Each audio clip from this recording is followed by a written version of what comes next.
Bienvenue. Aujourd'hui, nous allons explorer l'arbre binaire de recherche, ou BST, sous une double perspective. D'un côté, l'abstraction mathématique élégante que nous dessinons au tableau, de l'autre, la réalité brutale de son implémentation en mémoire physique. Nous verrons pourquoi l'élégance du code ne garantit pas toujours la performance du processeur. L'informatique moderne vit une tension permanente. D'une part, nous avons la logique hiérarchique de nos données. D'autre part, nous avons la linéarité stricte de la mémoire RAM. Comprendre comment mapper l'un sur l'autre est la clé de l'ingénierie haute performance. Commençons par revisiter les fondations théoriques. Avant de parler d'octets et de cache, nous devons définir rigoureusement ce qu'est un arbre binaire de recherche et les invariants qui le gouvernent. L'invariant du BST est crucial. Théoriquement, tout ce qui est à gauche est strictement plus petit, et tout ce qui est à droite est strictement plus grand. Cependant, cette définition suppose des clés uniques. Dans la réalité, pour supporter les doublons, une implémentation robuste doit utiliser une inégalité large, par exemple inférieure ou égale, pour le sous-arbre gauche. C'est cette nuance qui garantit la cohérence des données réelles. La performance dépend de la forme de l'arbre. Dans un monde idéal, l'arbre est équilibré et la recherche est quasi instantanée, en grand taux de log de n.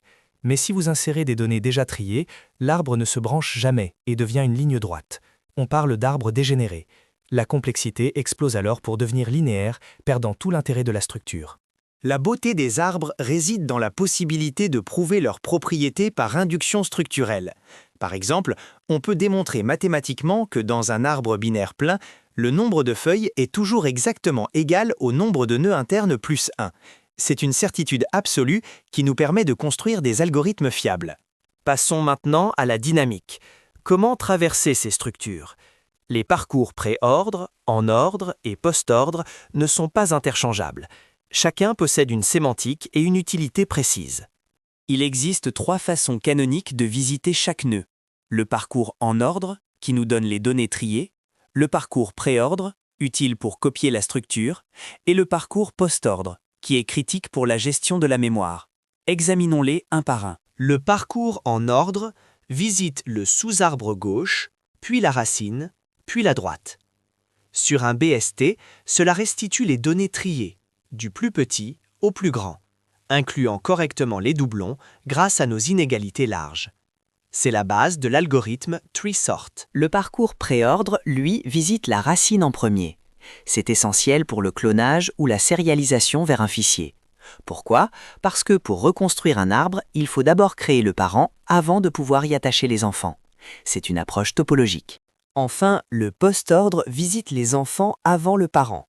C'est crucial pour la destruction d'un arbre en C++. Si vous effaciez le parent en premier, vous perdriez les pointeurs vers les enfants, créant une fuite de mémoire irrécupérable. Le post-ordre assure un nettoyage sûr, du bas vers le haut. L'implémentation naturelle est récursive, mais elle est dangereuse. Si votre arbre est très profond, chaque appel consomme un peu de la pile d'exécution. Avec 100 000 nœuds, vous risquez un Stack Overflow, le crash brutal du programme.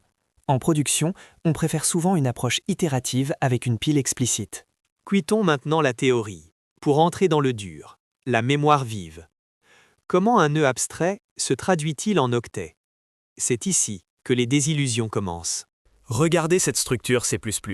Pour stocker un simple entier de 4 octets, nous avons besoin de 2 pointeurs de 8 octets chacun, plus du remplissage pour l'alignement. Un nœud pèse donc 24 octets au minimum. Visualisez ce gaspillage. Pour 16% de données utiles, nous payons 84% de frais de structure. C'est énorme.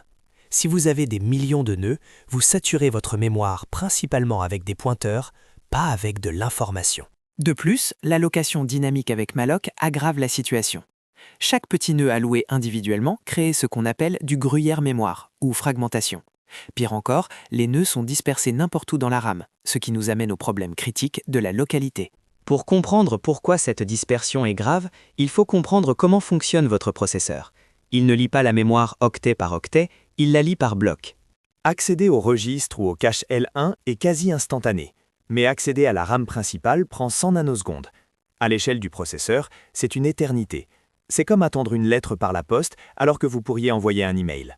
Dans un BST dispersé, Passer d'un nœud à son enfant oblige souvent le processeur à aller chercher l'information en RAM, provoquant ce qu'on appelle un cache miss. On appelle cela le pointer chasing. Votre CPU ultra rapide passe en réalité la majorité de son temps à attendre que les données arrivent. C'est pourquoi on utilise les B-trees. En regroupant de nombreuses clés, par exemple 32 ou plus, dans un nœud, on stocke les données de manière contiguë. Cela divise drastiquement la hauteur de l'arbre et permet au processeur de charger des blocs d'informations utiles en une fois, optimisant ainsi l'usage du cache. Terminons par un regard vers l'avenir. Comment les structures arborescentes évoluent-elles pour s'adapter aux architectures de 2025 ? La recherche est foisonnante. On développe des algorithmes cache oblivious qui optimisent mathématiquement les transferts mémoire sans connaître la taille du cache. On utilise les instructions SIMD pour comparer 16 clés en un seul cycle d'horloge. Et pour le multithreading, on crée des structures sans verrou ou latch-free pour une concurrence massive.